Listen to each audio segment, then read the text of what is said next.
Hi there! So today is a special day because exactly 2 years ago my twin boys were born, and I've been putting off for a long time doing this, but I think that maybe today's the day.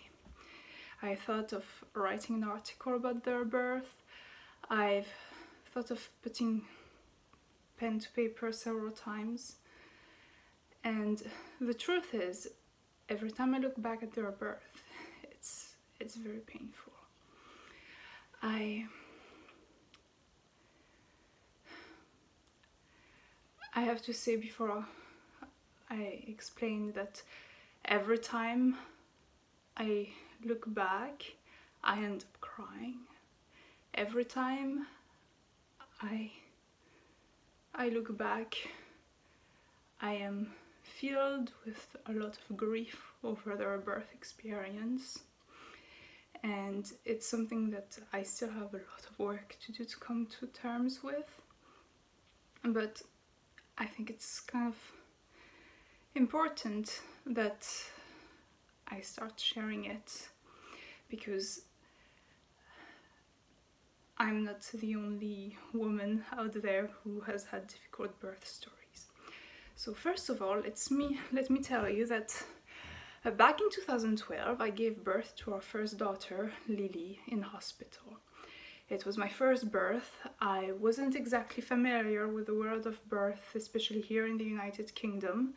My first reaction when I found out that we didn't have OBs by default but midwives was, what is this witchcraft?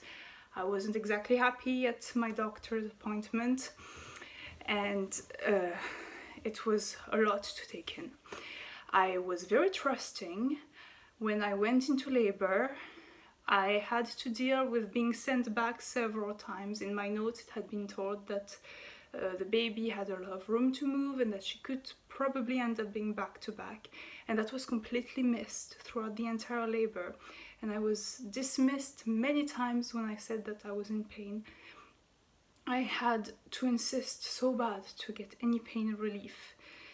The midwife who came in to give pain relief at the time said something like there was only one dose and there were 2 women here. Was I sure that I really wanted it and I could live with letting the other woman not having it? This is the type of situation I was put in. Mind games when I was in labor and being told that my contractions were not regular enough to be really in labor. I still remember the look on the midwife's face when I said that I felt pressure down there and she realized I was 10 centimeters dilated, and also that she had just forced me on my back and that the baby had moved back up. It was a complete mess. She wouldn't wake up my husband. I was left completely alone. So that wasn't exactly a good experience, and after that I was done. That was it. I survived the experience. I didn't have a beautiful bond with my baby when it was born. I remember her being blue, taken away, and me being left alone in a cold theater, and for over an hour having no idea where my husband was, where my baby was, what was going on. And it was very traumatizing. And then we had loads of visitors coming in, and it was such an overwhelming experience that I thought, you know what, this isn't for me. And then in 2014, I remember we had the flu. I was on birth control, and I started by the end of January feeling like there might be something, and pregnancy number 2 was on its way. So that was a very difficult experience too. That was a very difficult emotional taken moment. We had a lot to go through during that year, and I remember really struggling with connecting with the bump, and there's a lot that happened there as well. But I do remember that a few months before I was due to give birth, I found a group online that was called the Positive Birth Movement, and there was a group based in Glasgow, and I decided to share my experience because I was quite full of fear. We had moved from Dundee to Glasgow and I had no idea what the healthcare was like there, so I shared my experience, and somebody mentioned that maybe I should consider a home birth. Now, if you remember, with my first pregnancy, I was like midwifery equals witchcraft. So throwing in a home birth at the time would have been very scary. And it's not something that would have ever sprung to my mind. But at this point, I had felt so much with my first birth experience that all I needed was to know that I was going to be respected and that I was safe. And they explained to me how it worked. And I decided to meet with the home birth team, and I met the most lovely midwife. Honestly, she's an angel. Everybody will know who I'm talking about if you live around Glasgow and you've considered a home birth, but really an angel.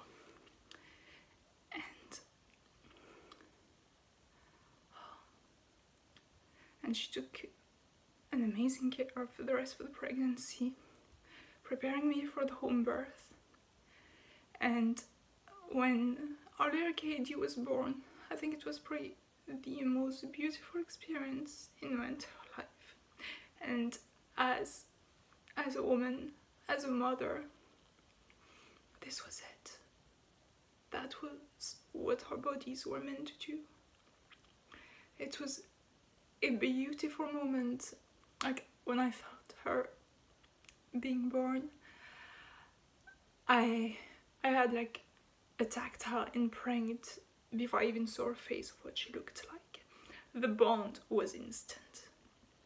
Everything that had not gone right during her pregnancy, everything that had happened that hadn't let me bond with my baby, up until then was gone. It was miraculously healing. It was such a strong experience, and I can't describe to anyone the strength, the empowerment that I felt there. And I had a midwife that might not have agreed. It wasn't the midwife that I had all along there from the home birth team. It was another midwife, somebody that might not have agreed with all of my choices, but that woman was strong. That woman respected everything that I needed. She was there for me. She had my back. She put aside anything that I knew that she might not have done the same personally or professionally. But she had my back as a patient, as a woman. She had my back and she was there for me. So from that experience, I learned that if I ever were to have another baby, home birth. As long as I was here in the United Kingdom, here in Glasgow, the home birth was the way to go. I decided after that pregnancy to give back a lot. And something as a photographer that I started offering, and I even joined a charity that was offering the same services so that I could give, was bereavement photography. That was quite difficult as well, because I started being exposed to the other side. You know, you do a lot of newborn and pregnancies and birth, and you get to see a lot of happy endings, and there I was coming when things had not gone the way anyone would have hoped for. And I met some wonderful families, met some wonderful midwives there, and I've also had the opportunity to witness things that I'll have to make another video about, maybe not about patients, but about some of my feelings over certain things that I've witnessed. But this being said, I learned a lot, and it made me even more cautious over what I would research if I were to be pregnant again, and what I needed to know. And then we arrived to pregnancy number 3. So immediately my first call was my home birth midwife, and we planned for a home birth. And then at the beginning of December we had our first scan, and I remember clearly because I thought it was a mistake at first. Anyway, there was a second head, and turns out that it was a twin pregnancy that we were experiencing. And I'm not gonna lie, I was a little bit excited, a little bit scared. My husband was scared. My daughters who were there were very excited because now they didn't have to share a sibling. They had one tiny baby each to look forward to. And something happened, like I was told to come back because we need a longer scan. And when I went back, I had a technician who was a little bit dismissing, and she told me there was nothing to get excited about because it was fraternal twins, obviously. And I was like, oh, okay. Anyway, for me it's twins, you know, I don't see them every day like her, so I thought, well, you know what, I'm still excited about it, and it's my babies no matter what. I was excited if there was one, I'd be excited if there's two, I'd be excited if there were three. Anyway, so we had that happening, and then the next day I remember I was working on a shoot, and I first some pain. I went to the bathroom and bright red blood started gushing out. So I called a taxi and made the journey back to the hospital. And I was so scared because obviously at 12 and a half weeks, very 13 weeks, there's nothing that doctors here in the UK can do. In most part of the world there's nothing that you can really do, but here there are certain things that they are even less working on. And I arrived and it took quite a long time for me to be seen. When I was finally seen, I had to agree to a vaginal exam to see what was happening from that end, which I said yes, because I really wanted to know what was happening. And what I really needed to know was what was going on with the babies. Were they still there? What was I dealing with? And nobody would do a scan. They told me that I would have to wait until the next day. So now I'm going to explain you something. If you're bleeding, you need to keep your blood pressure down, and being stressed out, as you might be if you don't know if your baby is alive or not, is really not the best way of calming down and keeping your blood pressure down. So I don't know what those healthcare professionals are thinking, and I know that they are very busy and all, but I know that you can listen for a heartbeat. I know that you can at least do something. And they start talking that they need to find me a bed. So I'm there, a hot mess, alongside several other people who are there, by myself because my husband has to take care of my children. And they found a bed. They found a bed. And they took me upstairs to the labor ward, to a very special room, which, as the bereavement photographer, I know very well, because that is the bereavement suite where you put parents whose babies have passed or are about to pass. So at that point I just started crying, and I kind of lost all hope there and then. And I was very lucky because it turns out I was only there because that was the only bed available. And one of the midwives that I've worked with previously recognized me, and she asked me what was going on because she had seen my name, and I explained to her that I was bleeding, and I thought that this was it, I probably was losing the babies. She asked me if I had had a scan or anything, and I told her no, they just brought me here, so I'm just guessing that this is happening. And you know, had it been any other patient, I guess that they would have just thought they had lucked out and gotten a very nice room. In my case, not.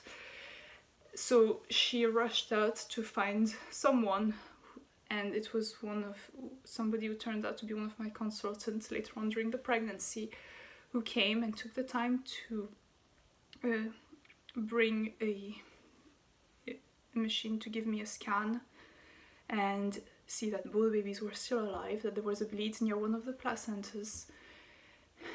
And to this day, I don't know how the day right before the building up bleed had been missed, but this is a mystery. and there's a part 2 to that mystery with the exact same scan technician. So anyway, that was good. I had to rest for several weeks after that, and I was bleeding until week 18, but I took it easy. And at that point I was still wondering what was I gonna do for the birth, and I started doing some research, and I talked with my midwife, and I decided that if everything healed up, I wanted to consider a home birth again.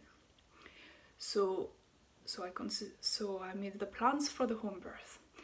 Now, at the time, there was another lady considering a twin home birth, so in Glasgow, so it wasn't like I was the only one with this idea. And since then, there's been a successful twin home birth in the Glasgow area as well, which is good. We're all very happy about that. But my point is, this was the unknown. It hadn't been done in years, and not everybody was happy about it. So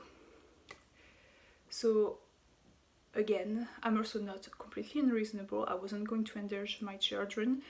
I had a fraternal twin pregnancy, a di-di, so 2 placentas, 2 bags. This is the safest type of pregnancy for twins. And I made a lot of research.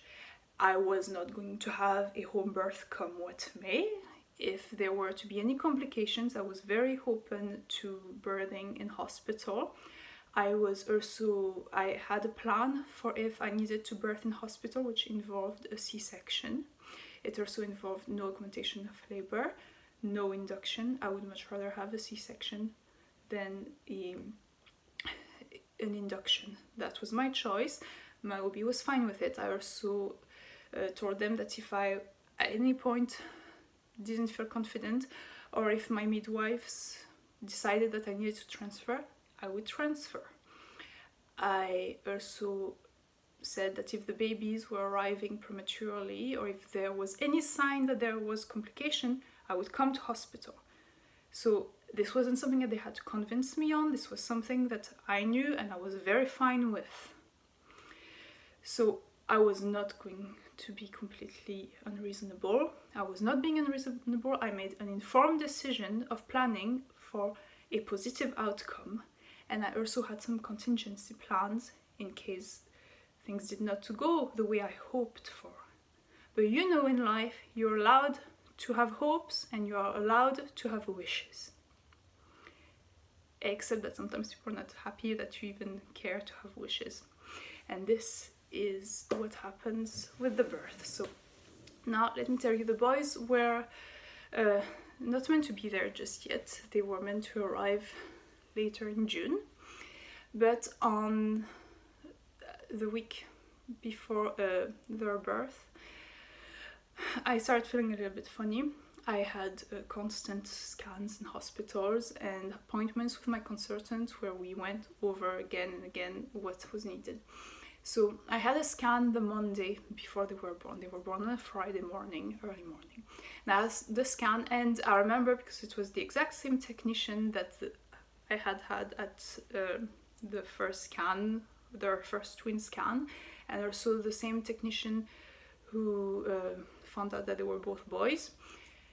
And now she was there for that last scan we had with them. And again, I don't know if it started happening then, but I know that from the day before I mentioned that I had been having some contractions and pains. And this is everything looked normal. I talked with my consultant and I told her that I was still happy for the home birth to go ahead. She said that even though she would advise a birth in hospital, everything seemed healthy and it was my choice and they were respecting it. I have to give that to my consultants, that even if they might not have agreed or chosen that for me, they respected my choices. They respected the fact that it was an informed choice, and they were very respectful all along, okay? Because again, in life, you can disagree and still be respectful. So we arrived there on the Monday, and we made an appointment for the following week, which would have been week 37. So at this point, I'm in week 36. So babies are meant to arrive and be considered full term from week 37 onward. And so the limit for me to get my home birth was if the babies arrived after week 37. The home birth kit was delivered on the Tuesday. I had an appointment with my home birth midwife on the Wednesday, and again everything seemed okay. And she came to my house and looked where the home birth kit was kept. She talked with my daughters, and everything was fine, and we were all very happy and excited and hoping that the babies would stay put until week 38 at least. Anyway, so this is what's going on. We're still at week 36. Remember, I had agreed that if the babies arrived early, I would come in hospital. I wouldn't be attempting a home birth. The home birth team wouldn't even have come anyway. And if there were any complications, I had a plan for hospital, which involved a section. So I arrive on a Thursday, and throughout the day I started feeling contractions, but you know, this is a twin pregnancy, you start getting heavy. It's my third pregnancy, and there are such things that's called as Braxton Hicks. I had a dull pain, but again, I put it up to the fact that I was getting absolutely humongous, and I didn't pay too much attention to it because I could still do things around the house, and I could still walk, and even though I was quite slow, it wasn't keeping me from doing anything, so I didn't pay too much attention to it. My husband came back from work, and a little bit before midnight, my wires went. So the wires going was what happened with my first two before they were born, but they were not born until several hours later. So at first I thought, you know what, I will go to hospital, but I'm gonna wait a little bit to see what's happening and maybe catch on some sleep, because I don't feel like I'm actually in labor, and it's probably gonna be that it's not gonna start until the following day. So this was my state of mind. I was about to go to bed, so I thought I'll catch a couple hours of sleep.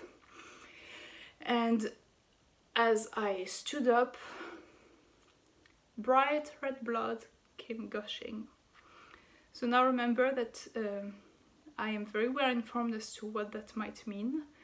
I put 2 and 2 together: bright red blood, dull pain, potential placental abruption, and it wasn't stopping. We had several towels that filled up with blood. I took some of my toddler's nappies that also filled up with blood, while my husband was on the phone trying to get an ambulance to come. We lived a 10-minute walk, 30 minutes walk, heavily pregnant, but 10 minutes walk from the maternity, and probably like 2 or 3 minutes ride on a taxi. But we called the ambulance because that's what we were told to do. We called the ambulance, which took over half an hour for it to arrive, and I was starting to feel quite weak. One of the EMTs arrived upstairs, then called another EMT, and for quite a while they started debating as to was this urgent enough for me to go in or not. I am not kidding. Then they decided to transport me, and the ambulance broke down. So I had to wait again for another ambulance to come. Nobody would try to check on the baby's heart rates or anything. And then finally, over an hour later, we made it to the maternity. And when we arrived at the maternity, none of the EMTs had any idea how to get to the labor ward for me to be admitted. And I had to guide them. And they made several jokes towards the one female EMT that was there as well, about women and directions. Then they finally got me there and dropped me in a room by myself. No midwife came to check on me. I was bleeding out and nobody came to check on me. So I'm there, I'm feeling weaker and weaker, and I felt like I needed to throw up and go to the bathroom. So I dragged myself to the bathroom and left a trail of blood behind me. And in my very impaired state physically, I tried to clean up with those, you know, those blue paper towels that don't clean up anything behind me, and I left so much blood around. And I managed to make it back to my bed. And behind the curtain, another couple was brought in, and the midwife came to talk to them. And I remember I just started crying because all I could think was that this was it, you know? Nobody was there. I had done everything that I had said I would. I went to a hospital to look for help, and nobody checked. And the midwife opened the curtain and asked me if I could be a little bit quieter because there were other people here. That's when she saw all the blood everywhere and things finally got in motion. So a team arrived, they checked, and it turns out that I was 5 to 6 centimeters dilated. They said that they had to calm down the bleeding, and I asked for a section, and I was told that they had to calm down the bleeding. I had my notes, they found my notes, and at this point, instead of being referred to by my name, I started being referred to by the home birth girl. So keep in mind that I hadn't even attempted a home birth. You know, I had just wished for one, but I didn't really care. All I wanted was to know that the babies were coming out. I was fine with even being put under completely and the babies being safe if they were still there. They found both heartbeats, which was a huge relief at that stage. And they put me on a drip to calm down the bleeding. So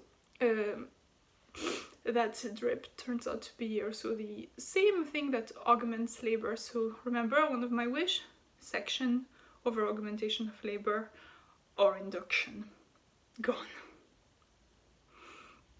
The funny thing is that as this carried on and I was transported into a labor suite, every time I asked for something, I was told that if I were not a little bit more cooperating, I would be wheeled in for a section. And I was like, well, I'm fine with that because I want a section. And nobody did anything about that either. And I was in so much pain. I was all by myself. It was the middle of the night. I was tired and exhausted. And I realized that I was not in a good place and I needed a breather. I really needed to come back all together and be able to relax and focus.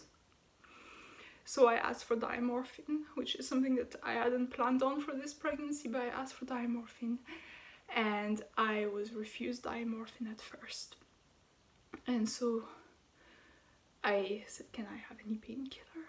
And nobody went to get the anesthesiologist or anything like that. And that's not the assigned midwife, but the midwife who knew me from before, you know, the first one who had also gotten my consultant at 13 weeks for me, arrived, and she was so sorry for me. She told me that my other midwife had been on the phone and asked if everything was okay, and she asked if there was anything she could do, and I asked her if my consultants were in, and she told me that they were not in. So my consultants weren't in, and I had to deal with people I had never met before who were not even talking to me by name. They were just referring to as the home birth girl. It's the home birth girl. And she said, well, can you give me your husband's phone number so I can tell him where you are? Nobody had cared to do anything about that either. So thankfully she did that, but she had another patient, so she went back to her patient, which is fine. But then another midwife came in who wasn't my assigned midwife, and she seemed to have taken it upon herself to teach me a lesson, because she started demanding mid-contraction that I had a vaginal examination. She never asked once for consent. She never asked for consent. And I will forever remember the words of, "Honey, can you please relax your legs? You're making it harder for the both of us." As she shoved her fingers to check on my cervix. She never asked for consent, not once. But she wasn't the only one. Nobody bothered asking for consent anymore. This is about the time when I decided that if I needed some pain relief and they were not willing to give it to me when I asked for it, that they were absolutely ignoring my wishes for a section, ignoring my wishes for pain relief, had augmented my labor, had put my bed right in front of a clock so I knew exactly every time that a contraction was about to build back up, that I was going to make them want to sedate me. So I started screaming at the top of my lung as hard as I could. I screamed until my throat was sore. I screamed until my lungs were sore, until finally somebody brought in the diamorphine, because they just had to sedate me. That was the only thing they could do to keep me quiet. And so they gave me diamorphine, and my husband arrived not long after that. And they were all, "Oh, you should have seen her before. Diamorphine is fantastic there." And he held my hand and he was there, and soon it was time for the babies to arrive. And I had completely emotionally checked out by then. I had mentally checked out.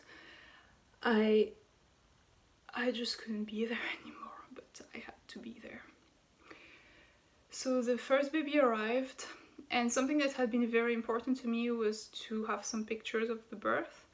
And thankfully my husband had taken my camera with him. So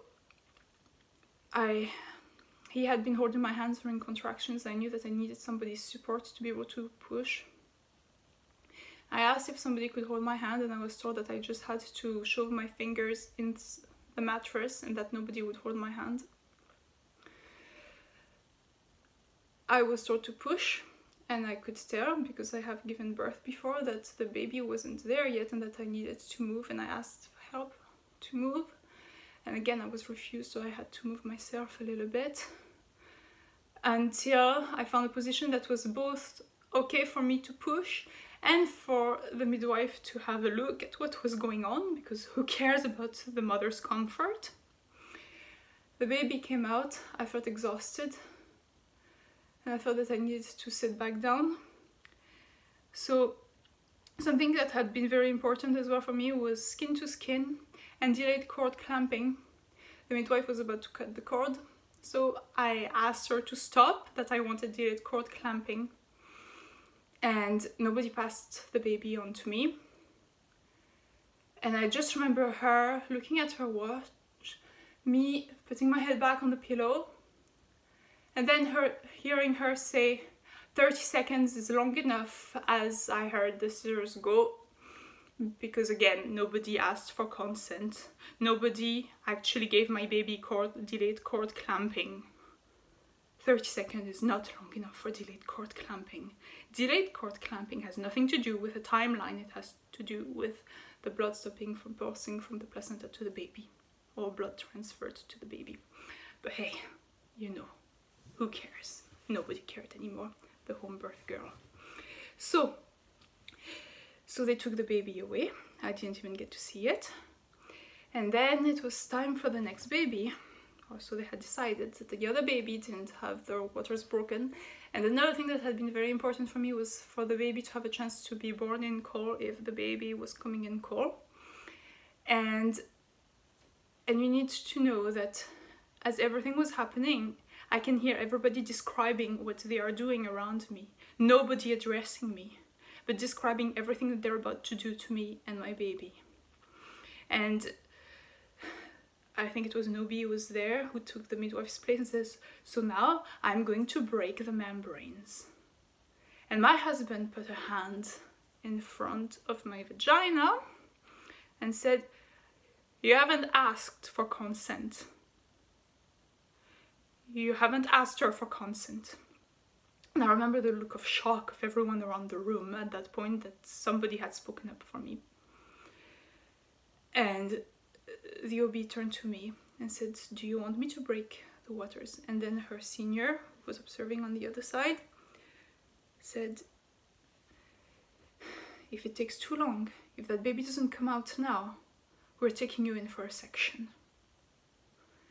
And you know what? I had begged for a section all along. I had just been forced to labor, forced to give birth, in the very circumstances I had not wanted to, in the very circumstances that my consultants throughout my pregnancy assured me would not take place. And at that point I just didn't care anymore. So I said, "Yes, just break the membranes." And then they told me to move, and I told them I was too weak.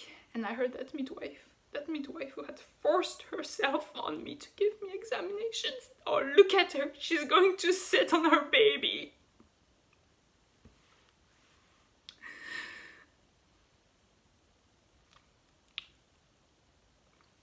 I gave birth to the next baby. There was no delayed cord clamping either. The baby wasn't passed on to me either. I didn't get skin to skin.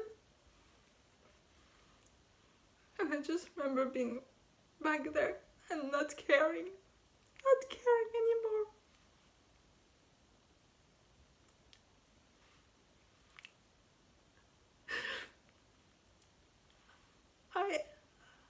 I've had the chance to offer support to so many women at their darkest hours, at their most beautiful moments. And despite being an informed birth worker, despite all the research I made before giving birth, just because I wished for a home birth, I was assaulted during labor. I was denied my wishes. I was treated as less than human. I was treated with less care and empathy than we give to animals. I was made to feel like I was even worth less than an incubator. So yes, I was grateful that my babies were alive, but I was dead inside. So I had to take a little break because I needed to put down a few more points about my birth story, and I think that they are very relevant. One is that even if I had wanted a C-section from the beginning or an induction, that wouldn't have happened until week 37 or 38. My birth took place at 36 plus 6. So this wouldn't have happened any different, even if I hadn't wished for a home birth.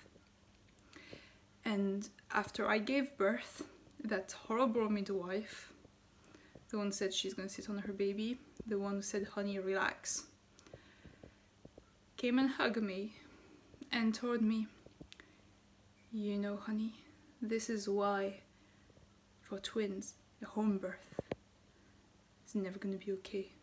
Hospital is the only way to birth twins." And then she left. And it was so shocking, really. She thought that probably teaching me that justified everything. You know, she didn't take a chance to see that I hadn't attempted a home birth. She didn't see that, you know, she didn't even think the fact that I could have well decided to change my mind at next week's appointment. You know, I was getting sore and sore by the day. I was getting so big. Maybe I would have changed my mind at week 37. And that if I had had, it wouldn't have made a difference. Nothing could have predicted what happened. What I want to say is that it's not because, again, people wish for different things that they need to be taught a lesson. This is not the time. The time to teach somebody a lesson if you disagree with them is when they are pregnant. It's when they're young at school, teach them about pregnancies, or it's afterwards, but it's not when they're in labor. And if you know that you can't support a woman with respect, then you probably should remove yourself from the room. And you probably should reconsider your career. Because if you can't be a health professional and give people some care with dignity, then you really are very lousy at what you're doing. This being said, I know there's still a lot of anger in me. Okay, I do appreciate what most midwives and obstetricians do. Again, I had a lot of lovely, helpful, empowering conversations with them throughout my pregnancy. Even when we disagreed, it was always good. And again, I have seen what fantastic work they do on so many levels. Even though I disagree with many things, I can still see many of the great things they do. And I do love them for that, and they do have my respect. But please, please, please treat women with dignity in labor. Please respect them. Please give them the birth they deserve, because they are human beings too. Women don't cease to be human beings capable of feeling and capable of understanding and making decisions because they're in labor. It's not okay to take advantage of somebody when they're in a vulnerable state, or you should be supporting them. It is never okay to do that. And I am going to stop this video now and go spend the rest of my day and this special day with my boys when they wake up from their nap. Thank you for watching it. And if you have any questions, please feel free to comment or message me. I am still very fragile in my emotional state around this, so it might take me a while to answer, and please don't take it personally if I need some time. It still is very raw to me even 2 years on. Please use this, if you're a health professional, as a tool to remember that while this might just be another day on the job, that day impacts human beings for their entire lifetime. So please keep that in mind. It's not because it's going to be just another story to tell for you that it's not going to impact somebody so much deeper for years and years to come. And it impacts the children too, because they have to see their parents going through that. So that's all I have to say. And thank you.